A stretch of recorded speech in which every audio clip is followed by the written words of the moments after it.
Yeah.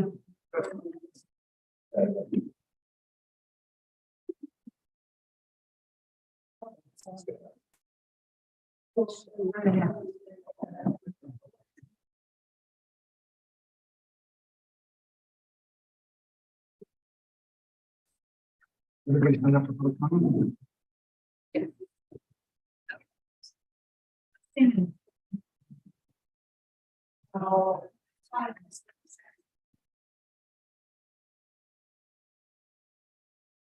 Yeah. We don't know.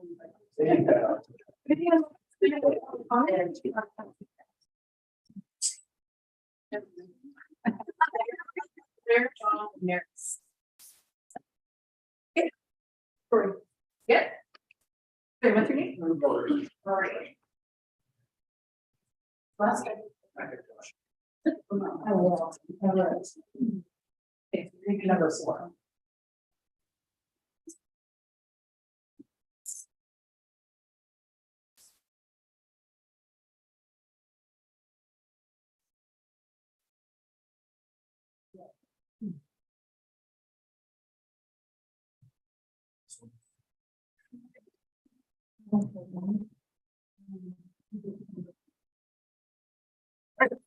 Call this meeting to order. We acknowledge with gratitude that we live and work on the traditional unceded territory of the Squamish Nation, whose people have been stewards of these lands and waters surrounding Nakulelowem, Bowen Island. Welcome to the Bowen Island Municipality meeting of November 14th, 2022, and thank you for joining. I'm Andrew Leonard, the Mayor of Bowen Island Municipality and Chair of this meeting. I'd like to introduce in this first meeting our other elected members of council here. So starting on my far left, we have Councillor John Saunders. To his right is Councillor Tim Wake, followed by Councillor Alison Morse. On my far right is Councillor Alex Jurgensen. To his left is Councillor Sue Ellen Fast. To her left is Councillor Judy Kennedy. We're also joined by several members of our professional staff team here tonight, including our Chief Administrative Officer, Liam Edwards, our Corporate Officer, Sophie Insignia, and other staff who may be presenting agenda items here this evening, such as Kristen Watson, our Chief Financial Officer. This meeting is being recorded, and when members of the public speak during public comment and the question and answer periods of the meeting, your presence and voice will be included in the permanent recording, which will be available at bowenislandmunicipality.ca and on our YouTube channel in the near future, where it's being live streamed now. For folks who are watching online or later on, I'll turn to the camera here. Note that we will be adjusting the location of our camera in the future, so you'll be able to see the whole table of councillors. This council meeting is an official forum for conducting the business of local governments. We all love our home and we're passionate about what happens in this community. I'd encourage everyone to maintain a constructive and respectful tone during the meeting and to direct comments for council during the public comment or question and answer period of the meeting to myself. Before seeking to adopt the agenda for this evening, I'd like to make a few comments just on meeting procedure, as it is our first meeting here together for our councillors. To keep an orderly flow of discussion and debate for members in this assembly, and for those watching here or online that are listening in on the microphones, I would ask that everyone please wait to be recognized by the chair to speak. I will not be keeping a speakers list, so to be recognized, please wait for the previous speaker to finish speaking and then signal intent to recognize. And for the benefit of members of this assembly and those in the audience or who might not have an agenda handy, the chair would ask that all motions please be stated in full at the time of making them. For folks that are out in internet land or joining us, the agenda and full council package for this evening's meeting is available on bowenislandmunicipality.ca. With this all said, I will please look for an adoption of the agenda. I move adoption of the agenda. Okay, let's move to adopt the agenda for this evening. Do I have a seconder? Second. Seconded by Councillor Saunders. Any objections? The agenda for this evening is adopted. It's now time for the public comment period of our meeting. Ms. Insignia, how many speakers do we have this evening? We have 4. We have 4. So each speaker will be allotted the full 3 minutes of time. The corporate officer will track the time and call names. If you have a comment for council, the corporate officer will call you before council when appearing at the table here or online. Please state your name for the record, and then you'll have your opportunity to make your comment in the time allotted. Okay, so first we have Blair Johnston. Is Blair Johnston here? Oh, unfortunately, he is not. So moving on, John Dumbrille.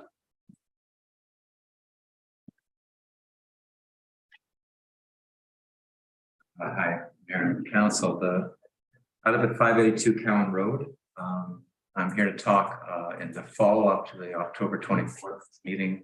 Some of you may have witnessed and some of you may not have. Just to leave in a little bit on background. I've been living on the island in the same place for 22 years. I work from home. I'm in a software team that detects transaction fraud. Basically, if you're not familiar with the community or the proposal for the liquor license from the cidery, our community is not much to look at. It's at the S curve of Adams and Grafton. Go up the hill, and there's really nothing that you can see. There's a couple of dead ends that goes off in a V. Actually, and I live about halfway up the hill, the 5th of 10 parallel terraced pieces of land. This is relevant, so please bear with me. They're only about 60 feet wide, and they're about 350 feet long. And so we hear each other. Obviously, no one plays any music because it's on a slope and we're not, we don't have a water view. We don't have a lot of sun in the winter, but we do have a pretty quiet neighborhood because of the dead ends, and people buy there because of that.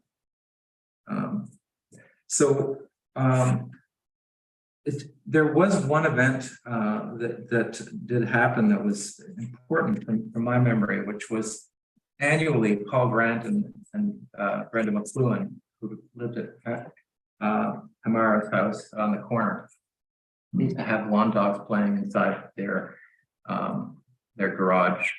And once a year, people would be invited, but you could hear that all the way up. It was an acoustic band. They played inside, it's fun. But you could hear everything all the way up the hill. And in fact, you do hear quite a lot going up the hill because it's kind of a cone, if you like. We heard about this proposal, and this proposal was tabled after the council was no longer, the new council was voted in. We heard about it about 12 days before. We hadn't heard anything about this before. All we got from it was there was going to be an event venue planned with weddings and live music and open till midnight. And that was a shock because there had been no neighborhood consultation. And I'm wondering what this council, where you stand on that, on the principle, whether it fulfilled the principle and whether some corrective action can be done. Now, we did not, with our involvement so far has only been to, we're allowed to. That is 3 minutes. May I have a little bit more time? I want to contextualize this because we haven't had any consultation time.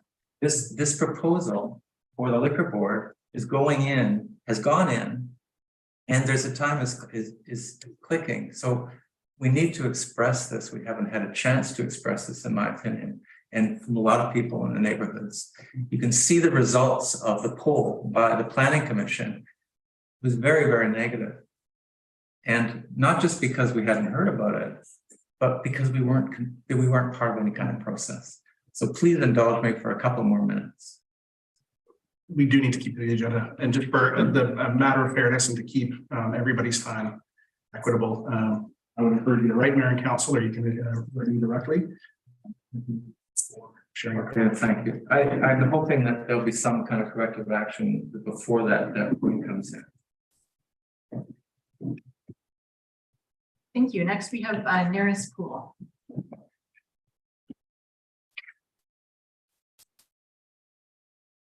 Good evening, Mayor and Council. I'm Neris Pool. I live in Eagle Cliff, and I'm here tonight for, well, 3 reasons. Probably the most important one is to say I'm sorry I missed the inauguration, and that's one reason why I'm here, because I want to thank all of you and congratulate all of you who have put your names forward and are taking on this very important role in our community. It's much appreciated.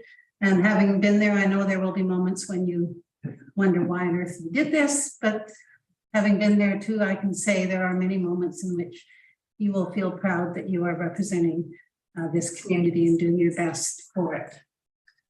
Apart from wanting to congratulate you tonight, I have two asks that come from previous council commitments. And I stand to be corrected if anyone knows that this is not correct, but I believe that the Cape Roger Curtis Development Permit Area has kind of lost any initiative. The council of September 27th, 2021, so over a year ago, instructed staff to begin the process to amend the official community plan in order to designate Cape Roger Curtis a development permit area. And I think this is particularly important because we do have a Metro Vancouver proposal out there. And although it's not a development, I still think that having a development permit area, I mean, it's not a housing development. I think it's important to have that designated as a development permit area. So I'm just asking you to follow up on that September. And I know Councillor Fast obviously is going to be much more familiar than I am with the problems with this issue. I have submitted a letter. So in that letter, there's a little more detail. I've copied the actual resolution that was made in September. My second ask is to do with the Mount Gardner issue. And I'm not sure if many of you received an email from Brian Mitchell today. I did, having attended the consultation for the activities on Mount Gardner. And in that email, he says the project is on hold. I know that the previous council, and again, you know, subject to someone telling me differently, I don't believe any follow-up letter was sent as was the plan, and it was discussed in a meeting, and there was supposed to be another letter sent off to the ministry. I don't believe it was sent. And given the fact that this project is now on hold, I still think it would be advantageous for this new council to send a letter expressing once again, and I know the previous council said they did not support motorized vehicle access, recreational motorized vehicle on the mountains. So I'm just asking that perhaps another letter could be sent off to the ministry. And just confirming that as a new council, you agree with the previous council. Thank you. Those are my comments. Thank you, Ms. Fung. Rory McIntosh. Hello, folks, Rory McIntosh. I'm the Monsonga Lane in the neighbor of John's, and I was also talking about the cidery. Yeah, I was at the previous council meeting about this and want to echo John's thoughts that the neighborhood consultation, there was an attempt at it, but it was very late and got to council before we really had as a neighborhood group the time to really get into it. There was an invitation the night before from the cidery folks, but really it was like people had already made their Sunday night plans by that time. And then it came to the council meeting, and council made a decision, and then to approve the license, and then go ahead and get a neighborhood agreement. But it seems to me that the neighborhood agreement this informal agreement should come before the formal approval. Like the whole idea of a neighborhood agreement is you work out kind of what the big building blocks are, and then you formalize them in the license. So that just didn't seem right. And I would like you folks to reconsider this, because the neighborhood has not had a chance to get its act together and to put its case forward on this. I don't think the folks I've talked to mostly are in favor of it, but it's the noise in the parking. And the second one is just a question. Around this meeting, I heard that there was some personal involvement from one of your previous mayor council folks in this, and I don't know if it's true or not. I will not repeat it, but it strikes me that I don't know what the policy is around if there's any conflict of interest with folks, and because these kinds of rooms are extremely corrosive to the legitimacy of the council's decisions, and I think we all need to know that if something comes up, that nobody who's sitting at your table has any personal interest in this. And if they do, then explain what it is, and there should be a decision on whether that should allow them to be recused or not. Not all personal interests are grounds for not voting, like Councillor Morse. Last time wanted to have a burger at the new cidery, and that should not stop you from voting on that kind of thing. But if there's personal or financial interest, then good. And that's all for me. Thank you so much.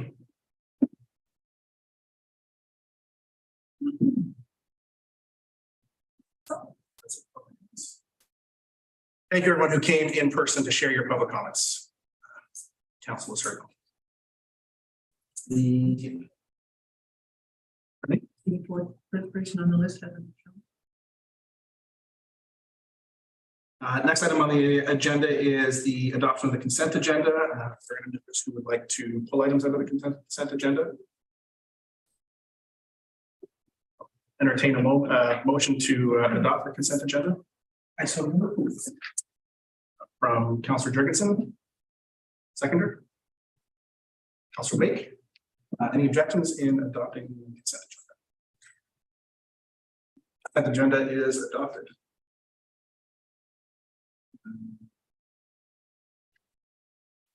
Next item of business, there are no delegations. Business arising from the minutes. Item 6.1, ratification of council resolution by email poll taken November 2nd, 2022. With the recommendation attached that council direct staff to apply for the 2023 allocated grant funding available from TransLink for construction of the next phase of the Cross Island multi-use path from Partisan Lane to Charlie's Lane. Entertain a motion on this item. So moved by Councillor Jurgensen. No, sorry, I have a question. Oh, sure. I'd like to get a motion on the floor and then we'll open it up for debate. Councillor Pass. Yeah, I would like to move that the recommendation that council made be ratified. This is something we did by email, and so I would like to make the motion formally here that council direct staff to apply for the 2023 allocated grant funding that's available from TransLink for construction of the next phase of the Cross Island multi-use pathway from Partisan Lane to Charlie's Lane. Have a mover. Is there a seconder? Councillor Saunders and Councillor Fast is the mover. Did you want to speak to the motion? Yeah, just that this is one of our main climate action activities. This is one of our activities that comes from the transportation plan that had a lot of community input. It relates to affordability in that people can have alternative ways to get around, and it helps build a more sustainable island in the face of climate change, and it's good for health and all kinds of other reasons. And I could go into detail, but those are, this is a ongoing project, and this is applying for grant funding, which I don't think has any downsides in terms of finances. Thank you. Any other discussion? Alex. I wanted to just ask, is this something that was voted on by email by the previous council or by this council? Just given the time. Mr. Edwards.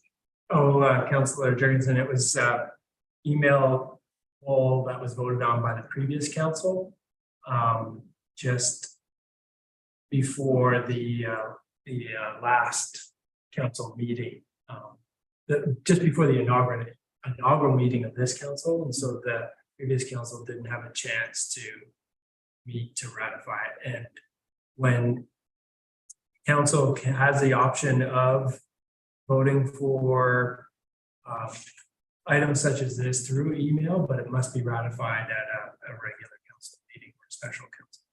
Understood. Thank you, Mayor Lynn. Councillor Morse. Just to add, we had to do it in that time frame because the deadline for the grant application was November the 7th, that Friday. So we had to. Yeah. We couldn't wait. Mayor, if I may. Yes. And the deadline for this program seems to have moved around a little bit. Last year was in December, and this year it advanced And so it had to be done. Any other discussion? I understand it's a project that is 100% funded by the grant. Mr. Edwards? The Other project- budget considerations. There are budget considerations for us. This would provide the majority of the funding, but not all of the funding. There'll be some soft costs that'll be associated with it. And it would, but this is effectively like a rolling grant program from TransLink that is an air quote allocation to the municipality if we apply for it. So we try to take advantage of it every possible chance we can get. Mr. Saunders? Direct the question to Mr. Edwards. Did I understand that to mean like if you apply for it, you're going to get it? Chances are very good you're going to get it. That's correct. Thanks. Any further discussion? Councilor Wade? One other question, Mr. Edwards, I noticed with reading the plan, it's 5 phases or something like that. Is the amount that we apply for, is it spread over 5 years so that the funding will cover each year?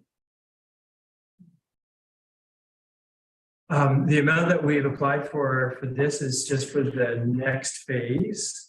And the next phase has really been broken up into smaller chunks. And to clarify my earlier response to Councillor Saunders, I shouldn't say that it's a guarantee that we get it. It's never a guarantee, but it is it's pretty common to receive the funding. This would be for the section from Artisan Lane to Charlie's Lane, and there's still from Charlie's Lane to Grafton Lake would be the remainder of that whole phase. So we're effectively breaking the next phase up into some. And this phase from Artisan Lane to Charlie's Lane is the next most advanced piece of planning that we've done. So we put that consideration. Any further discussion? So the question on the table is that council direct staff to apply for the 2023 allocated grant funding that is available from TransLink for construction of the next phase of the Cross Island multi-use path from Artisan Lane to Charlie's Lane. Call the question. All those in favor say aye, raise your hand. Aye. All opposed, say nay and raise your hand. The motion carries. Next item of business is 7.1. West Side water rate increases, and I believe we have a presentation from Kristen Watson, our Chief Financial Officer.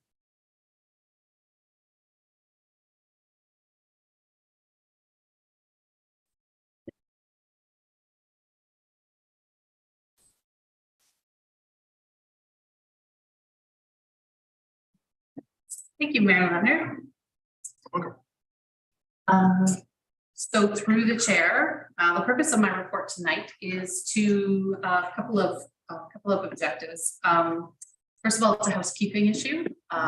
Bowen Bay, King Edward Bay, and Blue Water Park are required to raise their utility rates to meet their budget revenue targets this year. Second thing is I'd just like to give the council a little bit of history on the project that is being contemplated in the west side.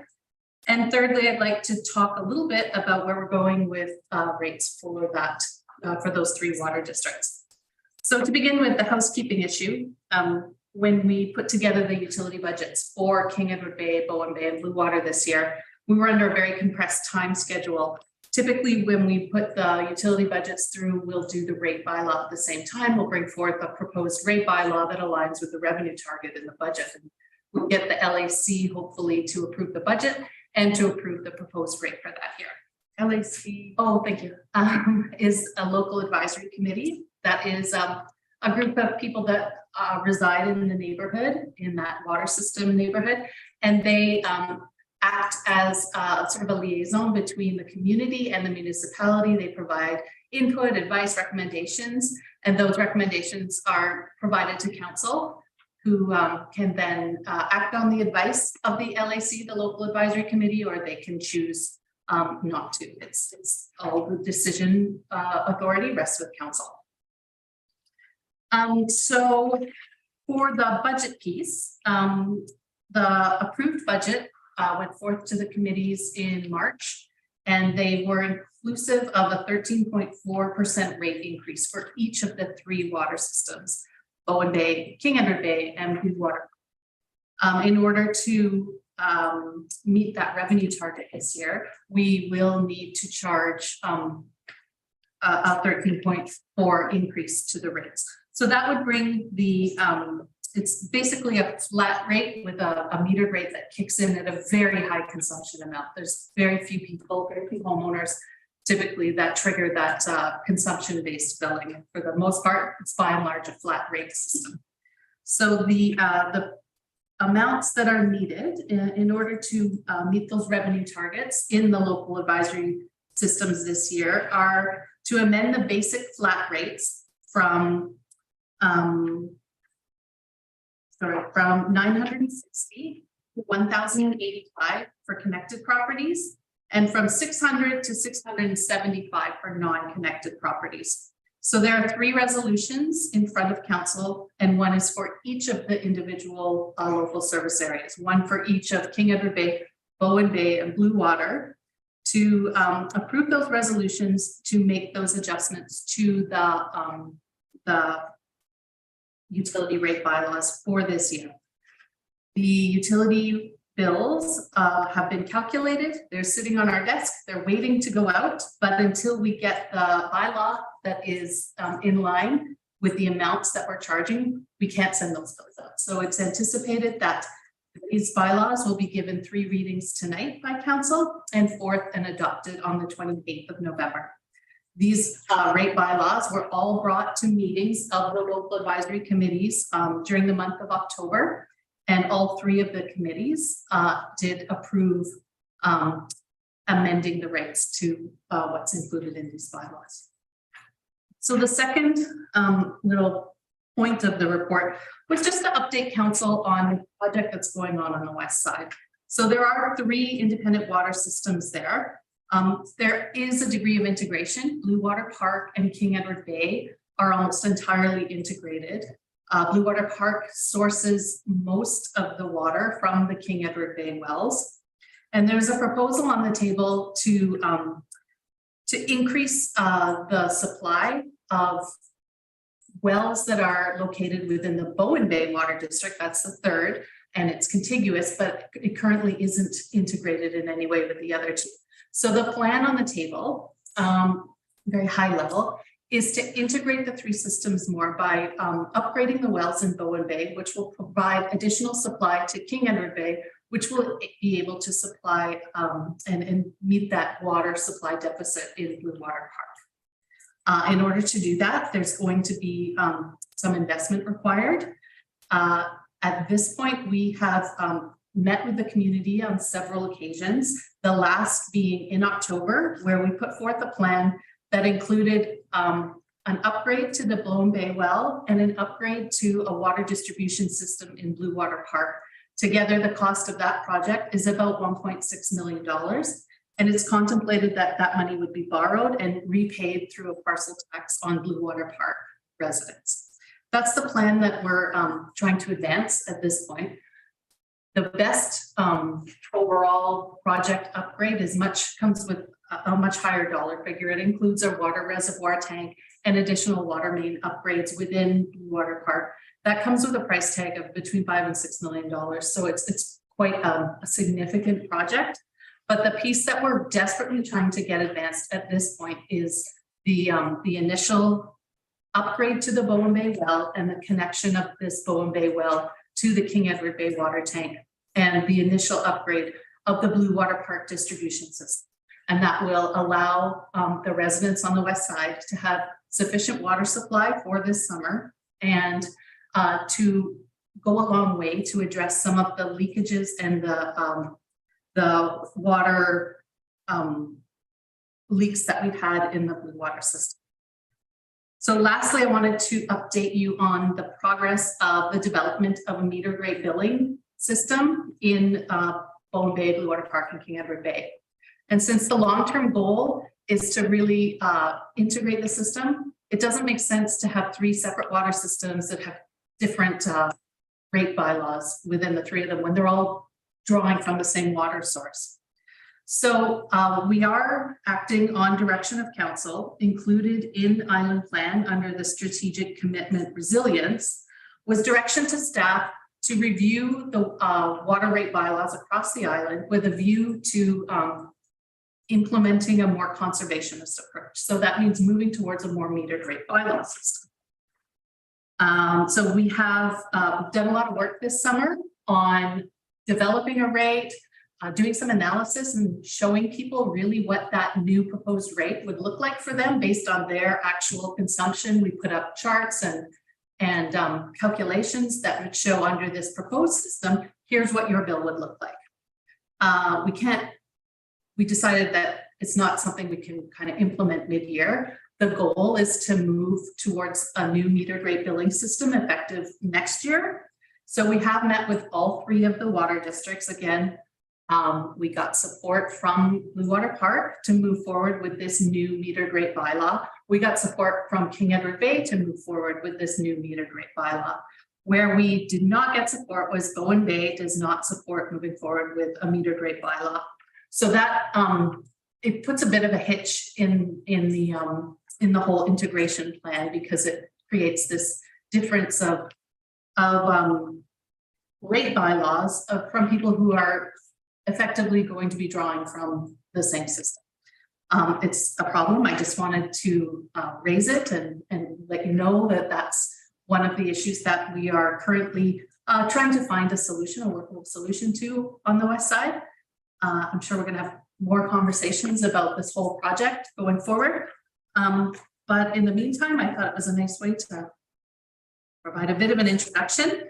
And I think that's it. I just would like to recommend to council to move forward with the recommendation to adopt the new updated amended bylaws in Bowen Bay, King Edward Bay, and Blue Water Park.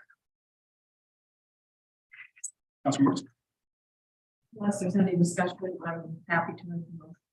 Sure. I move that Bowen Island Municipality Blue Water Park Water System User Rates Bylaw number 539/2021, amended bylaw number 592/2022, and Bowen Island Municipality King Edward Bay Water System User Rates Bylaw number 543/2021, amendment bylaw number 593/2022, and Bowen Island Municipality Bowen Bay Water System User Rates bylaw number 540/2021, amendment bylaw number 594/2022 be read for second and third. The move, we have a second, Councilor Fast. I'll open the floor up for discussion. Councilor Morrison, do you want to speak to the motion at all? No, I think as the CFO said, this is just a bit of a tidying up and getting the actual bylaw amended so we can send out bills. It's not really changing any rate structure as such. It's just raising the rate to track the amount of money we need to meet the budget. Councilor Fast. I just have a question for the financial officer. So I understand you said that all 3 local advisory committees approved or recommended the increase. Okay, thank you. That's great. And then it's only the integrating the water rate with the conservation pricing that has some more work to do. Correct. Okay, thank you. Great. I'm in support of this. This is a project that I remember from the first term that I was on council, so several years ago, and I'm glad to see that it's not a core service area like this is being addressed. I think it's important. Speaking in support, I support the motion. Further discussion? Any further discussion? Okay, I will call the question that it be resolved that Bowen Bay Island Municipality Blue Water Park Water System user rates bylaw number 539/2021, amendment bylaw number 592/2022, Bowen Island Municipality King Edward Bay Water System user rates bylaw number 543/2021, amendment bylaw number 593/2022, and Bowen Island Municipality Bowen Bay Water System user rates bylaw number 540/2021, and bylaw number 594/2022. Read a first, second, and third time. All in favor, say aye. And raise your hand. Opposed, say no. Raise your hand. Motion carries. Thank you, Ms. Wilson. Moving on to item number 8.1, staff reports, application for a noise variance, karaoke party at the Bowen Island Legion. I believe we have a presentation from Doug Wood, BYLAWS Services Supervisor. Hello, everybody. Oh. Hello, Mr. Woods. Hi. You're online. Hello, guys. Can you hear me? Yeah. Okay, so I'm just here to recommend that you approve the application made by the Bowen Island Legion. They're looking for an exemption to the noise bylaw for an event this Friday, a karaoke party at the Legion Hall. That's going to go from 7:30 to 11:30. I think you've all had a chance to see the report.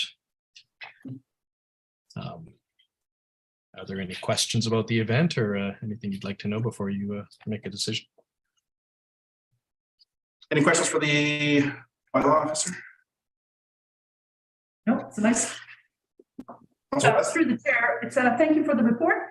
And I'm glad to see that 18 of the 18 residents who responded were in favor. So that's sounds good to me. And I'm glad to see that the well, it's an example of obviously a good neighborhood agreement, good neighbor agreement. Yes. About noise. Thank you. All right. Thanks, everyone. Motion. Sure. Yeah, if you wanted to. Okay. That, Councilor Fest.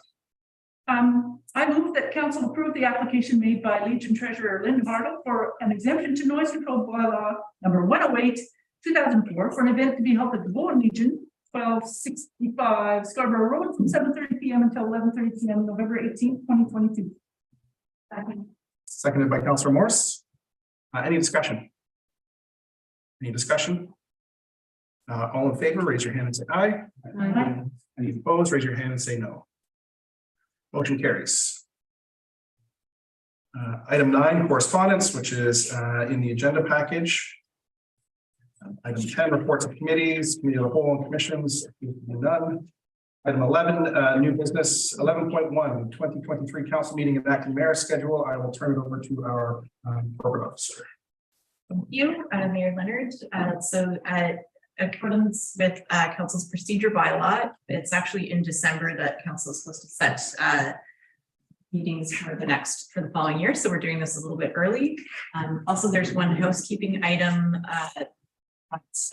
For some reason last year, council had set the acting mayor schedule for 2022 following the election and had appointed council members that are actually no longer on council. So we need to appoint an acting mayor for November and December 2022 at this meeting as well. So there'll just be a slight revision to that recommendation. So the acting mayor schedule is basically in advance. An acting mayor is appointed in case the mayor is unable to attend a council meeting or vacates the office. So a member of council is appointed 2 months out of the year to act as mayor in that circumstance. So in the staff report presented, it had an acting mayor schedule, a proposed acting mayor schedule for 2023. If you've all had a chance to review that. Yeah, I'm looking at page 33 of 80, right? Yeah, or I can read it out. Yes, maybe read it.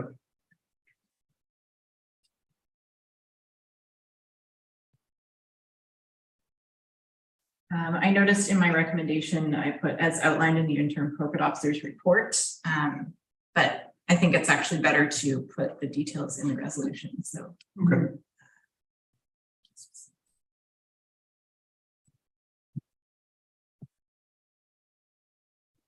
So in the report, we have Councillor Fast for January and July, Councillor Morse for February and August, Councillor Getty for March and September, Councillor Saunders for June and October, Councillor Jurgensen for April and December, and Councillor Wake for May and November.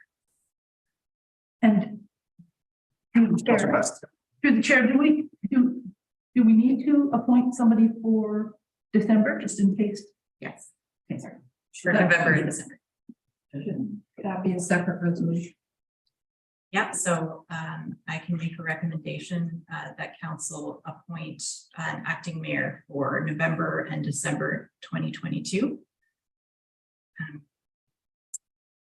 I will give it to the mayor to call for who is okay with doing that.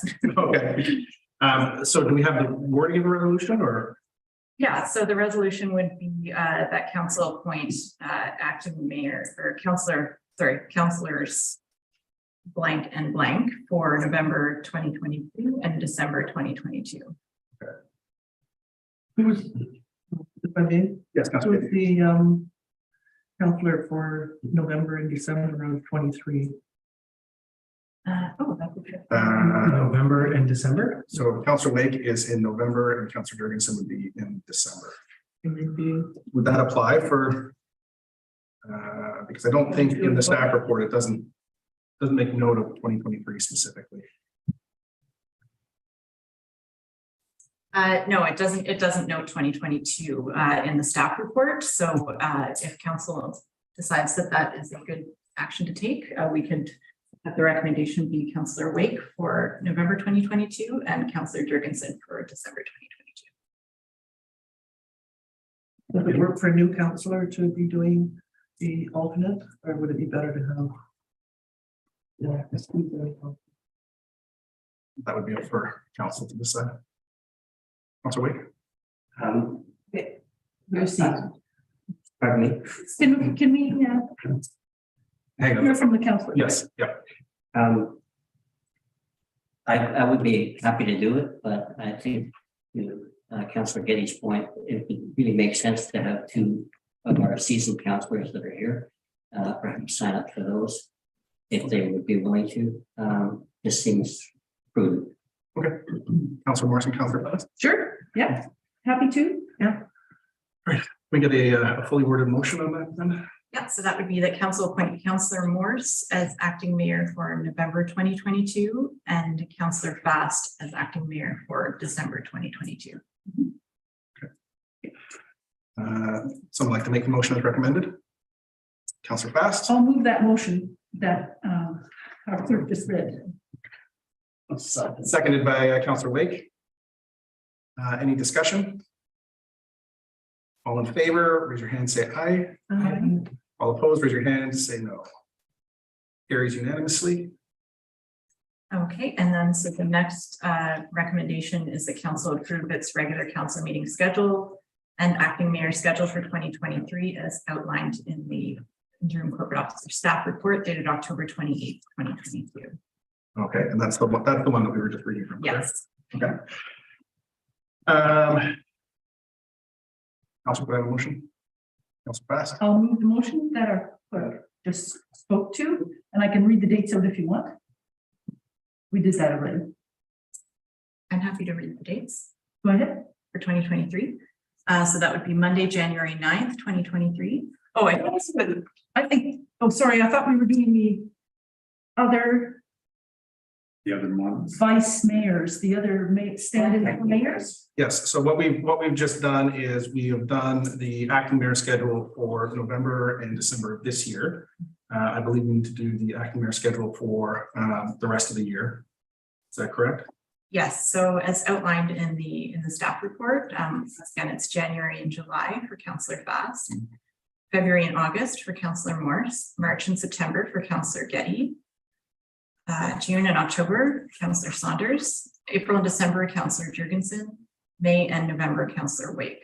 So Okay. that's for 2020. I moved that. I meant to move. Okay. Second. Second, and sorry, just to be clear, are we looking at 2023? yes, Mr. Edwards? Oh, I believe the motion or the recommendation was trying to incorporate both the calendar of meetings and the calendar of acting mayor. Yes, so the Sorry. the motion as it reads, just for clarity, is that council approve its regular council meeting schedule and acting mayor schedule for 2023 as outlined in the interim corporate officer staff report dated October 28th, 2022.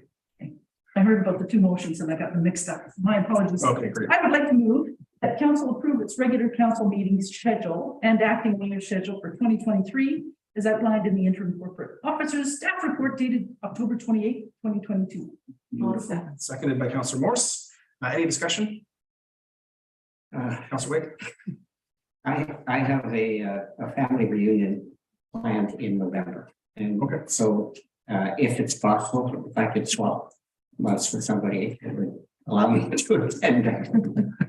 I don't want to be acting there from Hawaii. I'd be happy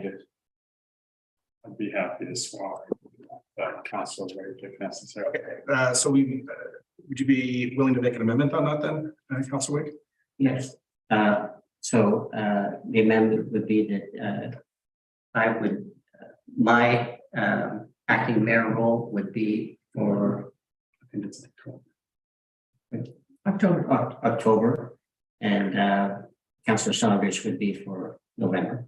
Okay, I'm gonna pause this here and turn this over to the corporate officer. If I can just suggest an amendment Yes. to the motion, it's that council approve the regular council meeting schedule and acting mayor schedule for 2023 as outlined in the interim corporate officer staff report dated October 28th, 2022 as amended. Or as amended to include Councillor Saunders for November, if you'd like me to detail that. Yeah. Okay. As amended with Councillor Saunders acting in November and Councillor Wake acting in October. Okay. So the vote currently is on the amendment to the main motion that council approve its regular council meeting schedule and acting mayor schedule for 2023 as outlined in the interim corporate officer staff report dated October 28th, 2022, as amended with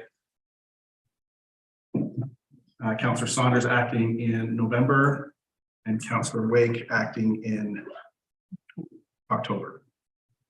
Do I have a seconder for that motion? Seconded by Councillor Fast. Any discussion on the amendment? I think I might have moved it. We're one level down, so Oh, this is just the amendment. this is just the amendment. So we're just taking a vote on the amendment right now. Any discussion on the amendment? Seeing none, I will call the question. All in favor, please raise your hand and say aye. Aye. All opposed, raise your hand and say no. The amendment carries. We are back to the main motion that council approve its regular council meeting schedule and acting mayor schedule for 2023 as outlined in the interim corporate officers staff report dated October 28th, 2022. As amended with Councillor Saunders acting in November and Councillor Wake acting in October. Any discussion on the main motion? Councillor Fast? Just to point out that we don't have any meetings in August usually. And so just for your planning and that kind of thing, it's sometimes they creep in those special meetings around the edges. So this is great if you've got special things. Now's the time, last chance to move meetings around. I guess we can move meetings around. We can move meetings around. Yeah. Okay, thank you. I'm in favor. Any further discussion on the main motion? Any further discussion? Seeing none, I will call the question. All in favor, the council approve its regular council meeting schedule and acting mayor schedule for 2023 as outlined in the interim corporate officer staff report dated October 28th, 2022, as amended with Councillor Saunders acting in November and Councillor Wake acting in October. Affirmative, raise your hand and say aye. Aye. Opposed, raise your hand and say no. Motion carries unanimously. Item 11.2 on our agenda, appointment of municipal director to the Metro Vancouver Regional District Board. Sophie Insignia. Please take it away. Yes, so council is required to appoint a municipal director to the Metro Vancouver Regional District Board. And in your agenda package, you'll see correspondence there from Chris Pignall, the corporate officer of Metro Vancouver, just requesting that information. So in an open meeting, council should make this appointment. So if there are any members of council who are interested in being appointed by council, then you have 5 minutes to just state your interest. And we'll also be appointing an alternate. Okay.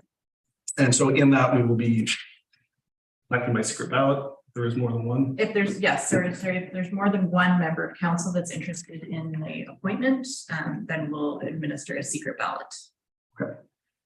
I'd like to put my name forward as director for Metro Vancouver. I'd like to put my name forward as alternate.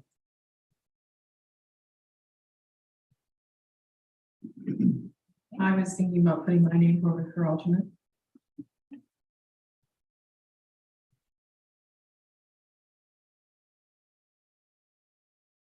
Okay, so I have Andrew Leonard interested in appointment as director. If there are no members of council stating an interest in that, then Mayor Leonard is appointed, or we'll do a resolution to appoint Mayor Leonard. And there are 2 members of council, Councillor Morse and Councillor Wake, interested as an alternate director. And so we'll administer a secret ballot. Would you like them to present? Oh, sorry, yes.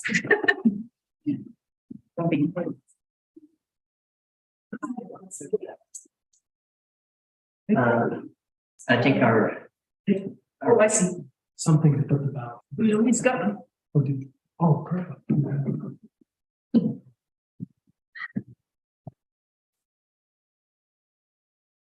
So 5 minutes. Yes, so with the room in order, Councillor Wick, I will set the timer for you. Our corporate officer will set the timer.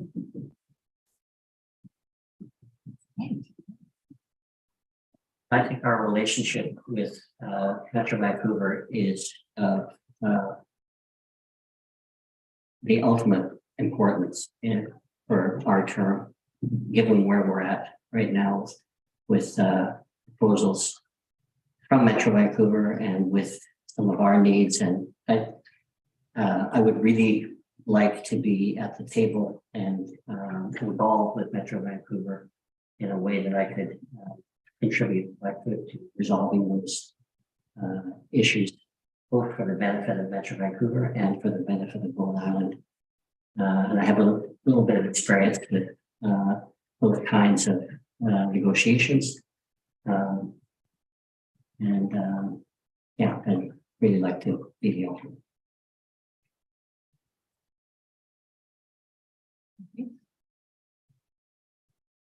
Councillor Morse. I'm putting my name forward for alternate for some of the similar reasons that Councillor Wake has said. Relations with Metro Vancouver are very important, and I think because of that, having a knowledge of some of the people around the table and knowing them already is extremely important, and I do have that knowledge. And I have sat on one of their committees in the past, so I know a bit about how Metro works.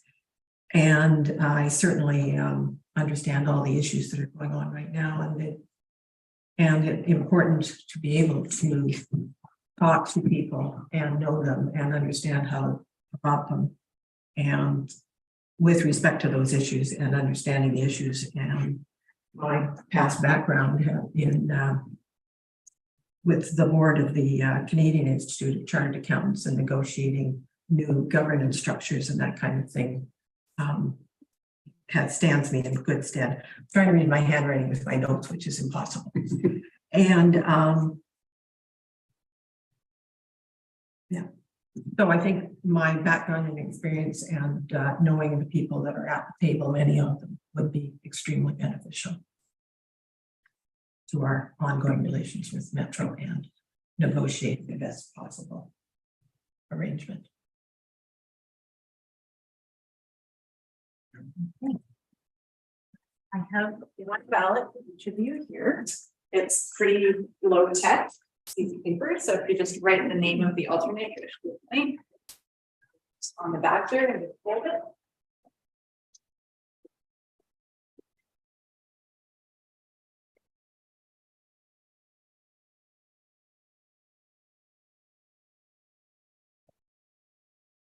Okay, so here is your. Do you want any? My glasses. Okay, here's the. That's fine. I'm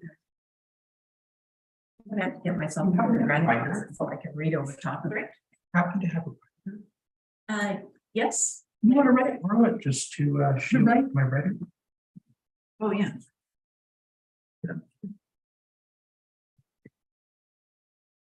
Yep. Hold that open for you. Yeah, sure. Yeah. I won't mind.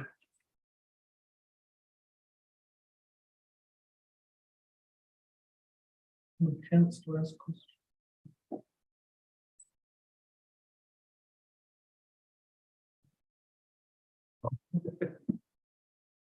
Here's the hat. Yep.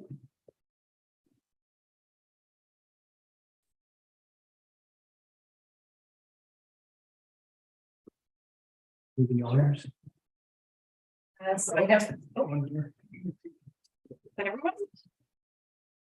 Okay, so I'm just gonna pull the ballots out of Councillor Getty's hat and we'll read the names. Okay. One for Councillor Wake.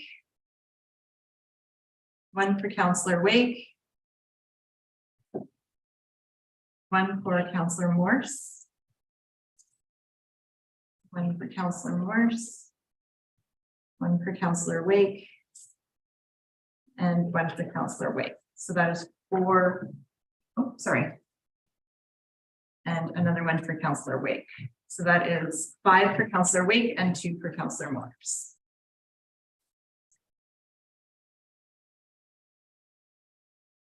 So council having decided, the recommendation of the council is that council appoint Mayor Andrew Leonard to the Metro Vancouver Regional Board of Directors and appoint Councillor Tim Lake as the alternate. I so move. Seconder. Second. Councilor Saunders. Any discussion? Just one question about it, if I could. I noticed in the letter about this in our package, they said, and you've got to get us the name by November 10th. I take it that was rhetorical. We really like it by then. Or is it too late for us to name someone? And corporate officer. Having received that letter, we did notify the corporate officer of Metro Vancouver that this appointment would be taking place on the 14th. So we have allowed us. Any other questions or discussion? Any other questions or discussion? All in favor of the motion, please raise your hand and say aye. Aye. All opposed, raise your hand and say no. Motion carried unanimously. Moving on to item 11.3 on the agenda, appointment to municipal committees. Don't believe we have a presentation on this one. No presentation. So opening the floor up for discussion or debate, there is a number of recommendations to appoint to all of our committees on the agenda. Council, what is your will? Councilor Fast? Yeah, I was hoping that we could delay this until the next council meeting, until after we've done the strategic planning session or got to know each other a little better. So I've got just council coming up and I'm standing for election there to vice chair or whatever. And so I may have scheduling things that mean that I can't sign up for as many of these committees as I would like to. And so I would just wonder if we could take a pause until we know each other better, perhaps after at least the first strategic planning session, and also so we know more about what's might be involved. Okay, would you like to make a motion to defer then? I could, okay. I vote that we defer this item 11.3, appointment of 2 municipal committees until the sorry, I don't have a calendar. November 28th. I don't have the calendar of all the strategic planning session. I was hoping it would be after the first. When is the first one? I believe it will be December 12th would be the meeting that we'd be looking at. Yeah, So I believe it placed it at the January 11th meeting. the January 11th is that's the strategic planning. Very good. Thank you, Alex. So just to tidy that up a little bit, is the motion to defer till December meeting after strategic planning or after our January strategic planning? I'm happy with after the December one, which I'm trying to find on my calendar. It's just Wednesday, December 14th, and the calendar, we don't have to do it scheduled. Oh, gotcha. But yeah, Okay, so possibly in January would be, I think that's what Councillor Jurgensen is meaning. Correct. Thank you. Monday, January the 9th. January 11th meeting. January 11th meeting? Monday the 9th or the strategic. Sorry, no, correct. Yeah. The 9th? Referring to the 9th. Yeah, council meeting is scheduled for Monday, January the 9th. Monday, January 9th. So the motion then, just to clean this up a little bit, is to defer item 11.3, appointment to municipal committees until council's regular meeting on January 9th. That's my motion. And I'm only one of the people who think it wants to speak. Oh, that's okay. It's easiest to have a motion on the floor and then we can discuss the debate from there. So is there a seconder on that motion? Councillor Saunders? Any discussion on the motion? Councillor Wick? I think that's wise because we don't know a lot more by then. I wonder if in the interim, two things. One, would we be able to sit in and observe on any committee meetings that happen between now and then, so we can get a sense of the ones we were interested in. And maybe it would be worthwhile if we, maybe not right here, but in the next few days, if we all submitted a list of the ones we were interested in, just so we know kind of where everybody else is at and can start thinking about. So just to the point of information then, either our staff at the table, what is the best way for councillors or council to watch in on meetings or even create a tracking document for who might be interested in one? Yeah, we can prepare a tracking spreadsheet, just indicating and send it out by email, just indicating each council member's interest in various. And then just to that second question, because it sounds like a point of information about, are there any committee meetings that are scheduled between now and the January meeting? There are a lot. However, you can watch committee meetings through the YouTube channel. So Or the recordings. yeah, those are the YouTube channel recordings through the. So we could do it. We don't have to ask. Yeah, and if there, and you can always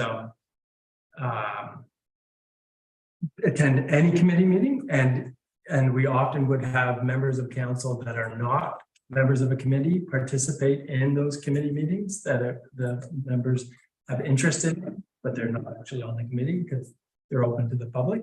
And as a council member, you're welcome to attend any closed committee meeting as well. And so you're not restricted from participating in any committee meeting. But to clarify, you can participate, you just wouldn't be a voting member. That's correct. I saw Councillor Morris. Yeah, I just wanted to add one more thing, which I think Leo has more or less addressed. Some of the committees, because of their terms of reference or their bylaws, council cannot be a member of. So, and the APC is one of them. You can be there as a resource, and that's provincial legislation. So, so you're not really there. You're not non-voting? You're not even voting. You're not really part of the discussion. You're just there for clarification if they want. What did council mean by this or that kind of thing? You're not really a full dig in. You're expected to roll up your sleeves and do any work, nor could you for the legislation. Okay. Councillor Saunders. support the motion and just as a starting point, because I think that's kind of what we discussed informally last week in any event. I've got a question for the staff though, if we could. I see there's like 15-ish committees here. What's the normal practice? Like, do you have some people sitting on 7 of them and some doing 1, or is it do we try and split it out, or can there be committees that might have 2 council members as part of it? And also, corollary to that is, Councilor Morris indicated there's several committees, including the EDC, that we don't have members on, and what other ones are they, if that's the case? Staff and then Councilor Gady. Good question, Councillor. And so there is a handy chart that our committee clerk did, committee coordinator put together, and on the in the agenda package, there's a link to it, and in there it talks about the membership of each committee, and so some are limited to the number of council members that would be on that committee, and that chart identifies it all. Thank you. Yeah. Councilor Gady. It's question through the paragraph staff. Is the content of the committee review report being part of the agendas for any of the strategic planning meetings?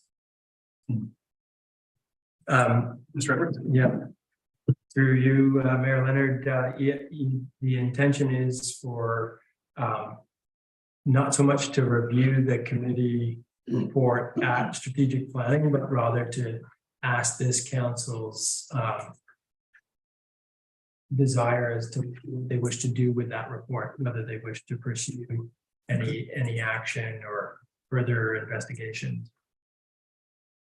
Okay, so Mr. Mayor, a lot of the there's a lot of content in the closed meetings, and there's a lot of questions that arise from the written report, the final report. Mhm. And I'd like to have some sort of an opportunity for us to all discuss that. In particular, the idea of the silos and possibly some, I don't know if we can use the word amalgamation, but some overlap and clarity in terms of both the terms of reference. And there's a comment that we should align the terms of reference with our strategic plans. So if our strategic planning is going to go, I'll just have the calendar up. After the 9th, we've got another session on the 11th.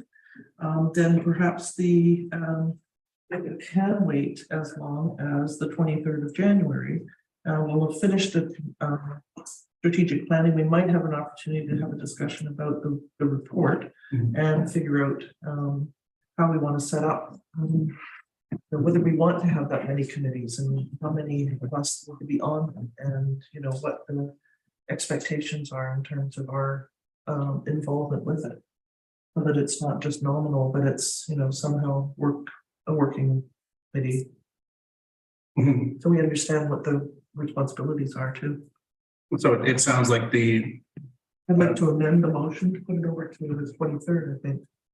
So amending the motion, Craig, the January 9th replaced with January 23rd.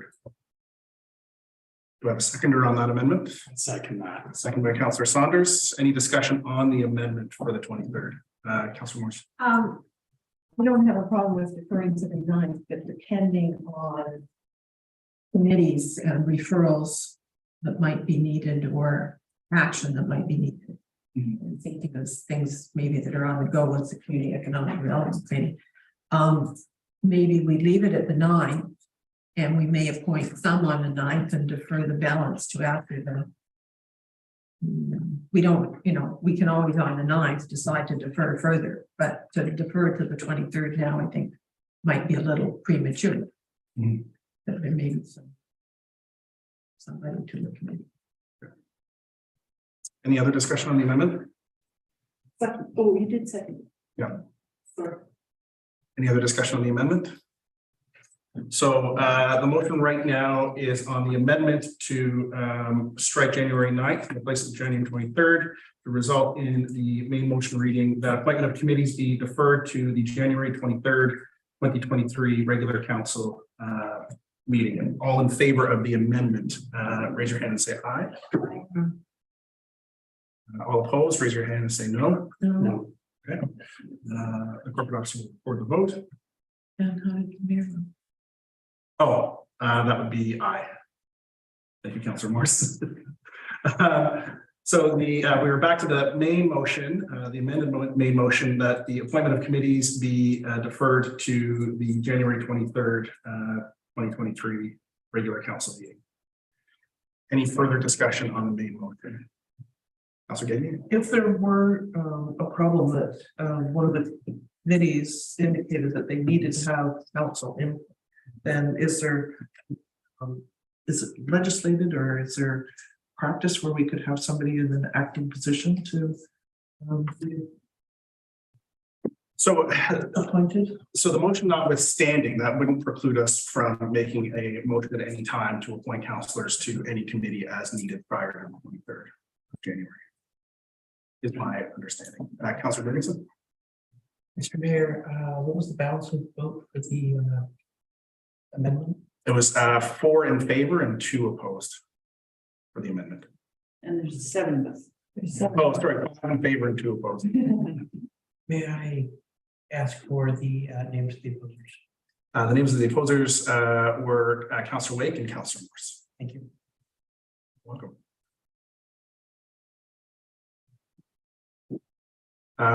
Any other discussion on the main motion?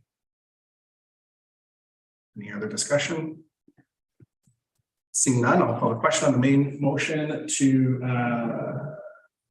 that the appointment of committees be deferred to the January 23rd, 2023 regular council meeting. All in favor, raise your hand and say aye. Aye. All opposed, raise your hand and say no. Motion carries unanimously.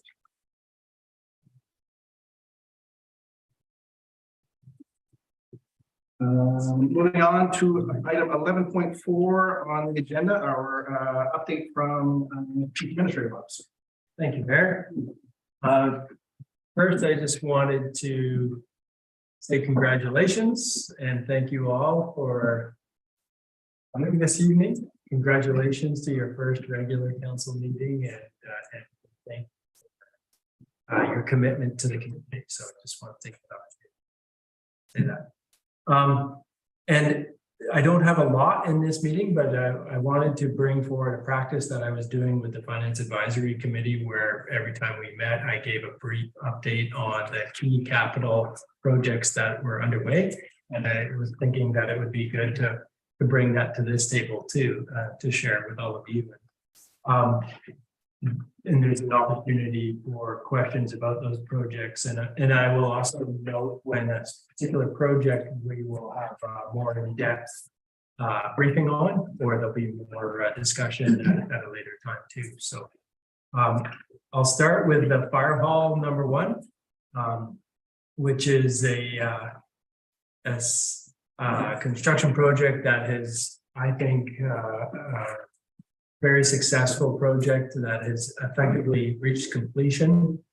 The outstanding elements of that project is some landscaping, which we've actually sourced some free soil through our partners at Metro Vancouver, who have a soil program with their member municipalities. And so we will be getting soil from them for doing the landscaping. We've got volunteers lined up to do landscaping. If you like landscaping and want to come out, we're always looking for more volunteers.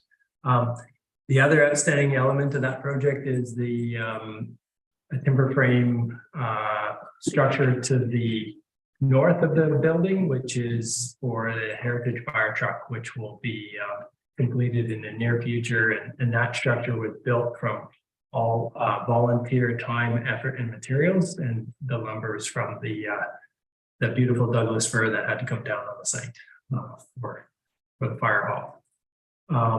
The fire department's fully moved in and fully operating out of that facility. And so we'll keep you posted with any updates, because they are looking to make some minor improvements, but all with hopefully with the source of grant funding, things like perhaps solar panels and rainwater catchment.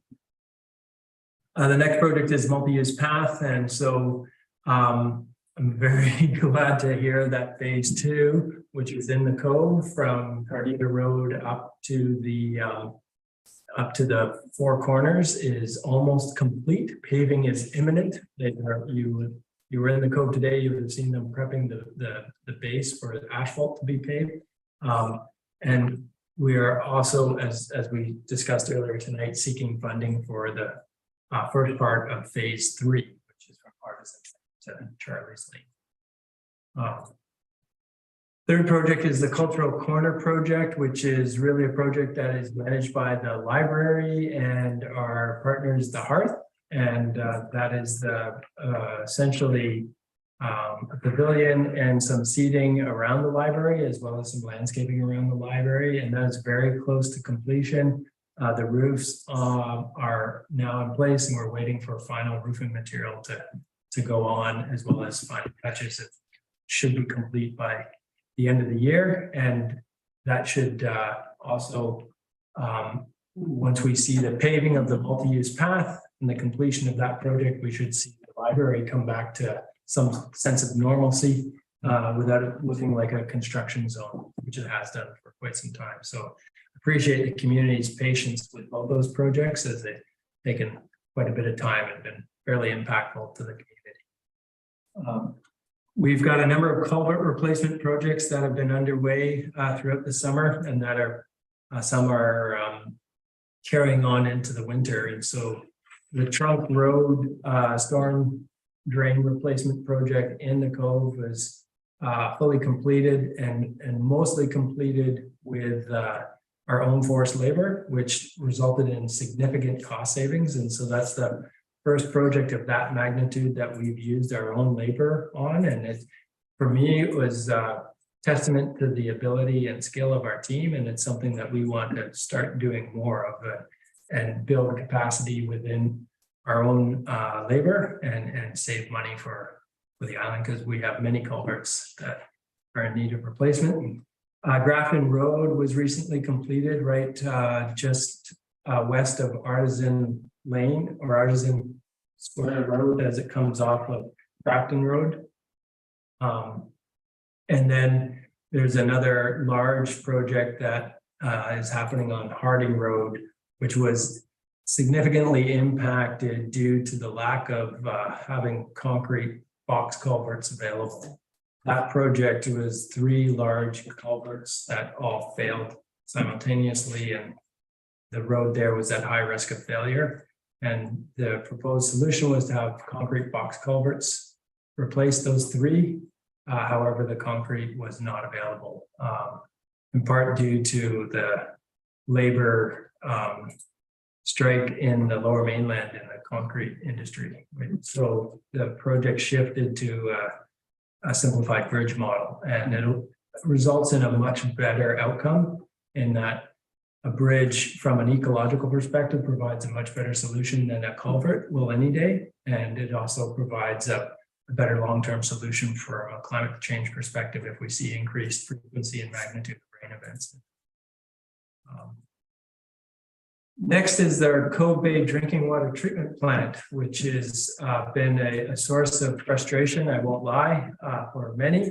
And we are awaiting the delivery of some electrical components, which would help bring the plant online. And once the completion of what's called a breakhead tank, which is really just another temporary tank as the water moves through the filtration system to what's called a clarifying tank, or the treated water storage tank. Once that breakhead tank is complete and the electrical components have been installed, we will then resume commissioning of the plant, and we anticipate that commissioning would happen early in the new year. Fingers crossed on that one. Snug Cove wastewater treatment plant. Phase 1 is scheduled for completion early in 2023.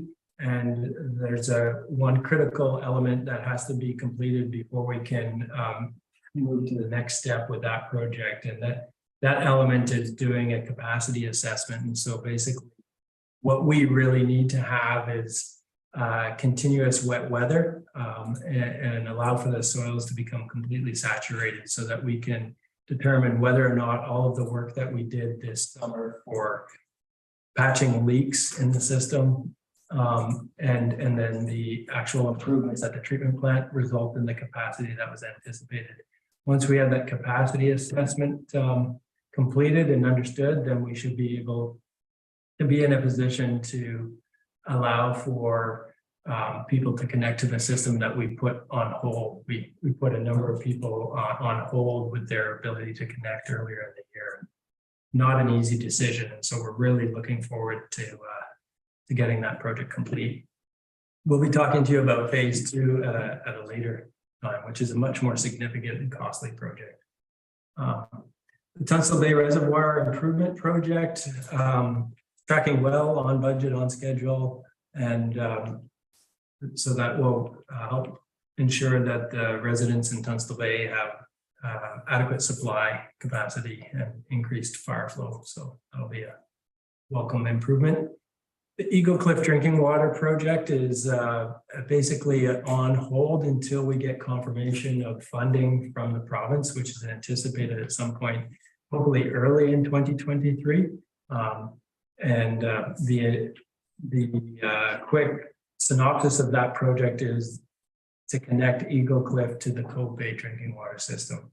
There's been sufficient analysis conducted to ensure that the Cove Bay system has adequate capacity to serve the Eagle Cliff system, and again, we'll provide you with more updates on that project once we have a determination of funding.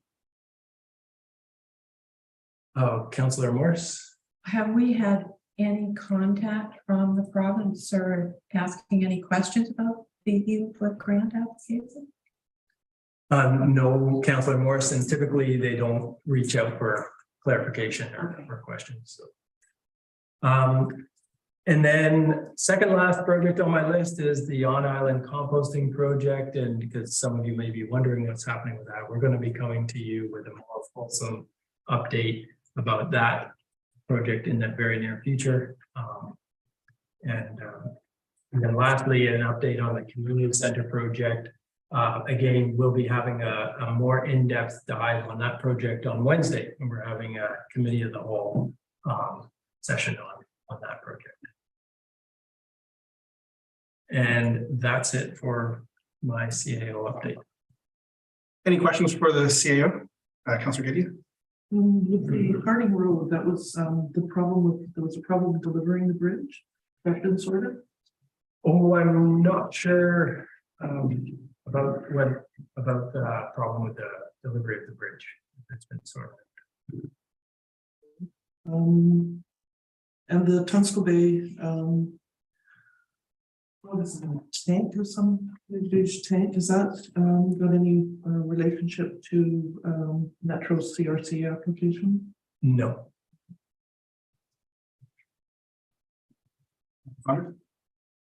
Yeah, just a question about the wastewater treatment plant and the increased capacity that you're discussing there. Is that going to impact the health center at all? No, phase 1 of the wastewater treatment plant would not provide sufficient capacity to bring the medical center on. Additionally, we've looked at any property or project that has the ability to implement an on-site septic system. We're encouraging or requiring them to do so to allow for those properties that have no opportunity. So that's it. Any other questions? Just on the water piece, the question I had, I noticed a lot of residents had questions about water clarity and fitness for drinking. And were you able to comment on? Yes. So it's my understanding that the tannins in the water that we've been seeing, and we saw earlier in October, especially in September, is not an uncommon occurrence that in the Cove Bay system you could get that level of tannin color at that time of year. And as always, when your water has that amount of tannin in it, it's usually fit for consumption. However, those with immunocompromised systems are recommended to boil their water or to get alternative treatments like on a point source or point of entry treatment, and or bring in bottled water. But for general consumption, there's not an issue. Okay. And do those issues usually just take care of themselves on their own throughout the course of the year and more rain and? Yeah, you would have noticed that the water quality or the clarity of the water has already, well, if you live in the Kobe system, then you're drinking the Kobe water, as soon as the rain started and the lake level rose, that we saw an improvement in the water clarity. There is also an annual turnover of the lake, which can impact the water clarity, where every lake has a turnover cycle. Grafton Lake has an annual turnover cycle. Some lakes don't turn over for decades or even centuries, but a lot of smaller lakes like Grafton Lake will have an annual or sometimes biannual turnover, and that can increase sedimentation and coloration as well. Okay. And then what's the best place for residents to, or who should they contact if they've got questions around drinking water quality and fitness for use? They can call the main line at the municipal hall and we can point them to the water utility coordinator. Okay, perfect. Any other questions for the CIO? Okay, thank you, Edwards. Moving on to the agenda, 11.5, moving to a closed council meeting. So I will move that council move to a closed meeting immediately following the regular council meeting. Actually, I'm going to hold there just a point of information to our Mr. Edwards and Mrs. Signa. Do we usually come out of closed meeting and then do Q&A, or does Q&A happen before closed meeting? We do the motion to move to a closed meeting, but we don't move to the closed meeting until the end of the agenda. So we go into the question period prior to actually. Perfect. Okay, fantastic. So with that, I will move that council move to a closed meeting immediately following the regular council meeting to discuss items pursuant to section 91 E and J of the community charter. E being the acquisition, disposition, or expropriation of land or improvements, if the council considered that disclosure could reasonably be expected to harm the interests of the municipality. J, information that is prohibited, or information that, if were presented in a document, would be prohibited from disclosure under section 21 of the Freedom of Information and Protection of Privacy. There's a second to that motion, Councilor Wake. Any objection? Motion carries.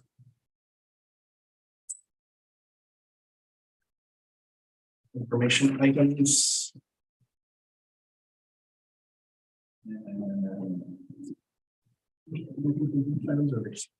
So the information items are accepted in the consent agenda. Okay. Item 13 on the agenda, question period. So question period is an opportunity for members of the public to request clarification or ask follow-up question relating to an item discussed at this meeting. Questions must relate to an item on the agenda and must be direct to the mayor. Questions are limited to 2 questions per speaker and must not exceed 3 minutes total. Are there any questions from I just have a quick clarification question. Can you come up to the here? Thank you, Alex.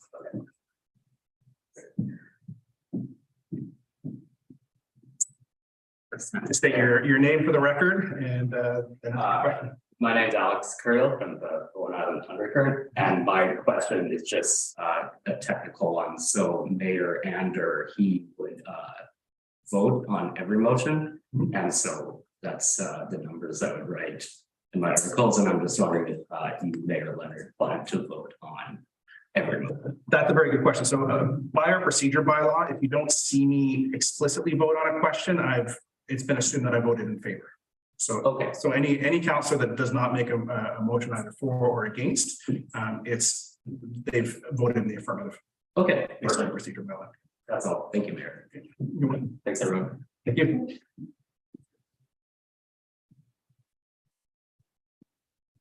Any other questions from the public? No. So then we would move to a closed meeting. Is that correct? That's correct. Okay. Or adjourn this. Adjourn and then open it. Yeah. Okay, so item 14 is adjournment of this open meeting of November 14th, 2022. So I would move that we adjourn the meeting. Do I have a seconder? Councilor Morse? Any objections in adjournment? Very.